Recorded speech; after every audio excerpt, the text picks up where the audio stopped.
पिछले कुछ दिनों से पाकिस्तानी यूट्यूब इंडस्ट्री एक जबरदस्त ड्रामा बनी हुई है जिसमें एक्शन, थ्रिलर और कंट्रोवर्सी सब कुछ शामिल है। ये कहानी शुरू होती है एलीट ग्रुप के कोर्स से, जिसका करता धरता होते हैं डकी भाई, रजब भट्ट और मिस्टर नदीम नानीवाला, जिनको अब हेटर से कोई नहीं बचाने वाला। खैर, इसके बाद तलहा रिव्यूज अपनी एक्सपोज वीडियो ड्रॉप करते हैं। इस वीडियो में वो इस स्कैम कोर्स का पोल खोल देते हैं और सबको बताते हैं कि ये कोर्स सिर्फ पैसा कमाने का इनका नया तरीका है। इस हवाले से पब्लिक का रिएक्शन मिक्स नजर आया। कुछ लोग कहते रहे ब्रो ये तो स्कैम निकला, जबकि दूसरी तरफ ऐसे लोग भी थे जो कह रहे थे हेटर्स गोना हेट, हम तो कोर्स ले ही लेंगे। और तीसरी तरफ वो लोग थे जो तलहा को इस स्कैम को एक्सपोज करने पर काफी ज्यादा अप्रिशिएट कर रहे थे और इसी वजह से उनकी वीडियोस पर अच्छे खासे व्यूज भी आ रहे थे। लेकिन इस पूरी कहानी के पीछे एक और एंगल भी हो सकता है जिसका जिक्र हम वीडियो के एंड में करेंगे, तो वीडियो को एंड तक जरूर देखें। जब पब्लिक को यकीन होने लगता है कि एलीट ग्रुप का कोर्स वाकई एक स्कैम था,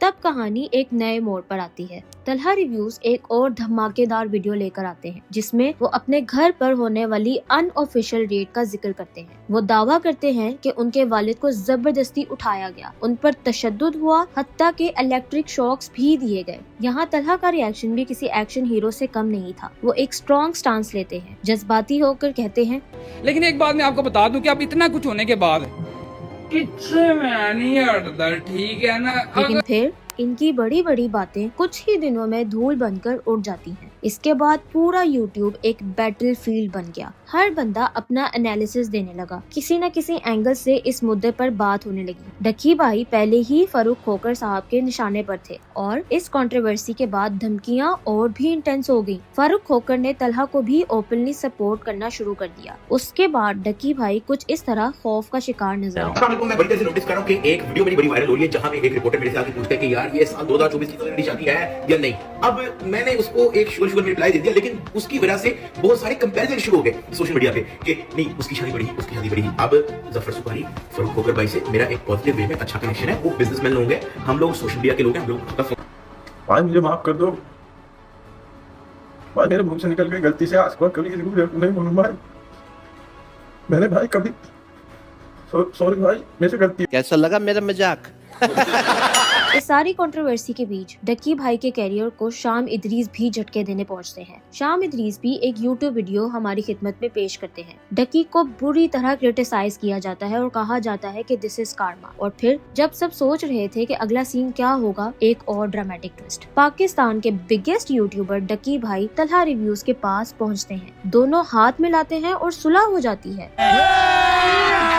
अभी मजा आएगा ना भिड़ो। हाँ जी, तलहा भाई जो बहुत बड़ी बड़ी बातें कर रहे थे, कुछ ही दिनों में अपने राइवल के साथ पॉडकास्ट करते नजर आते हैं। जिस अंदाज में तलहा ने इनको एक्सपोज किया था, इनके बारे में बातें की थी, इनसे तो ये उम्मीद नहीं थी। पर ये तो हम भूल ही जाते हैं कि सब यूट्यूबर्स सिर्फ हमें बेवकूफ बनाने ही तो बैठे हैं। खैर, 1.5 घंटे के इस तवील पॉडकास्ट में डकी भाई बहुत सी बातें क्लियर करते हैं, लेकिन एक सवाल फिर भी मेरे दिमाग में घूम रहा है, आखिर ऐसा क्या हो गया कि डकी को एक पॉडकास्ट के जरिए सफाइयां देनी पड़ गई? पॉसिबल रीजंस, सब्सक्राइबर्स का नीचे गिरता हुआ ग्राफ। जी बिल्कुल, पॉडकास्ट में ही ये हकीकत डकी भाई के मुंह पर बताई गई कि आपने तो 3 लाख सब्सक्राइबर्स खो दिए हैं। और उनकी बेबसी का आलम कुछ यूं था। में कभी भी किसी यूट्यूबर को इतनी ज्यादा हेट नहीं मिली, इतनी गालियां नहीं पड़ी और ना ही कभी इतना ज्यादा लोगों ने अनसब्सक्राइब किया जितना इस वक्त डकी भाई के साथ हो रहा है। मतलब तकरीबन 3 लाख लोगों ने अनसब्सक्राइब कर चुके हैं। तो डकी भाई ये सारी सिचुएशन देख कैसा लग रहा है? क्या लग ठीक?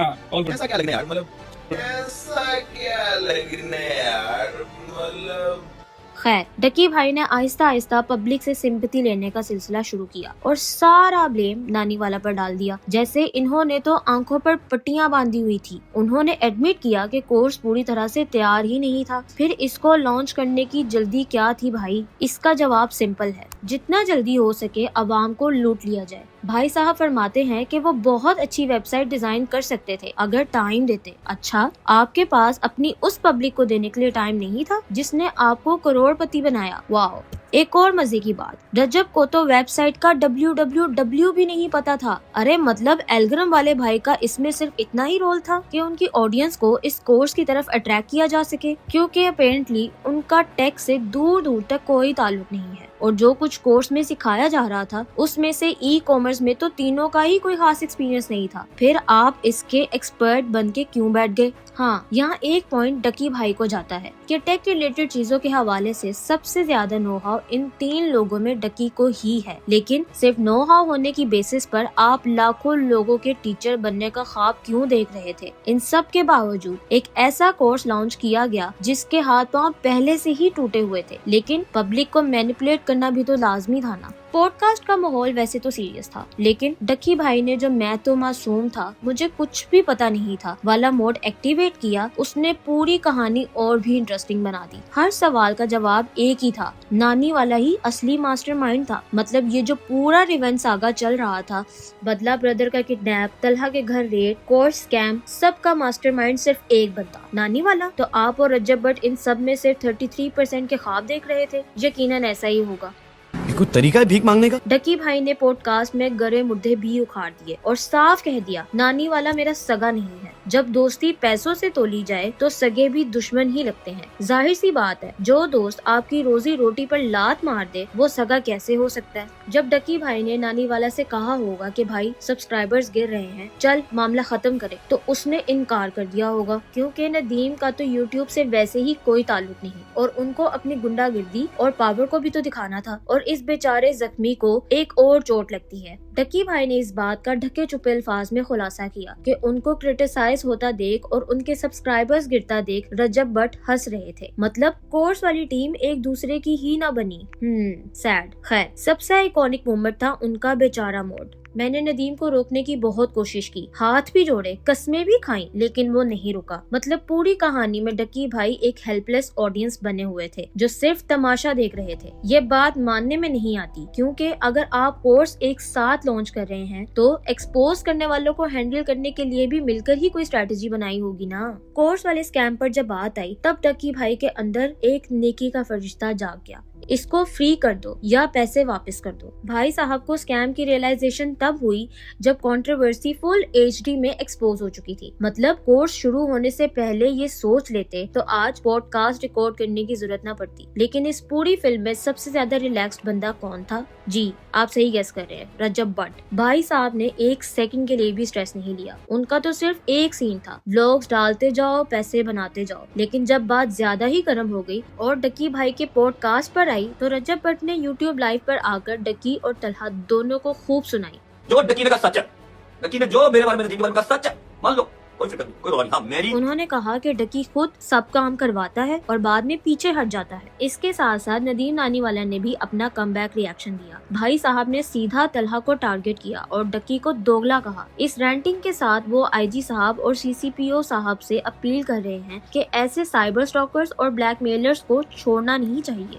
मतलब पहले जो प्राइवेट ग्रुप में सब प्लान डिस्कस हो रहे थे वो अब ऑफिशियल कंप्लेंट्स बन चुकी हैं। बंद करो, हाथ जोड़ के मैं अब आप खुद देख लें पैसे की ये गेम कैसी है। कहाँ ये तीनों एक साथ पब्लिक को पागल बनाने का प्रोग्राम लेके आए थे और अब अलग अलग प्लेटफॉर्म से एक दूसरे पर वार कर रहे हैं। मतलब ये YouTube इंडस्ट्री है या कोई पॉलिटिकल बैटलफील्ड? जैसा कि हमने वीडियो की शुरुआत में कहा था, ये सारी कंट्रोवर्सी सिर्फ बेहिसाब ड्रामा नहीं हो सकी। इसके पीछे एक और हिडन एजेंडा भी हो सकता है, और वो क्या है? व्यूज, अटेंशन और ऑडियंस एंगेजमेंट का नया तरीका। पहले तलहा रिव्यूज ने शदीद क्रिटिसिज्म से आगाज किया, फिर ये मैदान जंग बना, नए नए प्लॉट ट्विस्ट आए और फिर अचानक डकी भाई और तलहा ने सुलह कर ली। मतलब एक दिन में तुझे नहीं छोड़ूंगा और दूसरे दिन चलो भाई गलतियाँ सबसे होती हैं वाला सीन ऑन हो गया। अब सवाल ये उठता है कि कहीं ये सब एक पब्लिसिटी स्टंट तो नहीं था? क्या ये एक प्री प्लान स्ट्रेटेजी थी व्यूज और एंगेजमेंट बढ़ाने की? देखा जाए तो तलहा रिव्यूज ने सब्सक्राइबर्स और व्यूज के हिसाब से अपनी पॉकेट्स भर ली हैं। डकी भाई ने सब्सक्राइबर्स तो खोए, लेकिन वीडियोस के व्यूज और हाइप डबल हो गई। रज्जब भट्ट के व्लॉग्स का सिलसिला चल रहा है और नानी वाला